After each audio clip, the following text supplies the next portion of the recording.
Добрый день, дорогие друзья! Меня зовут Мотова Лариса Яковлевна. Я представляю Дятлинский сельский клуб Козловского района.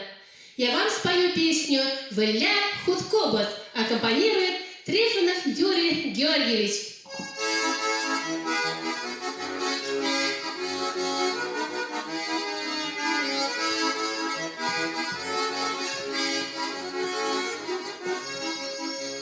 Кунранку не тихий, возащити, чудо-чирі уявидай. Тусти пуханцан, хутку вистецан, а чорно-чорно я пішла дай. Тусти пуханцан, хутку вистецан, а чорно-чорно я пішла дай. Виля Худкобот, євра Худкобот, чудо-чирі не вся я.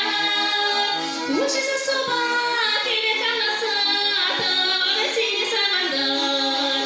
Виля Худкобот, євра Худкобот, чудо-чирі не вся я.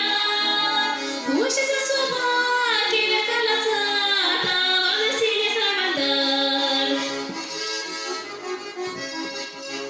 Худкобот скала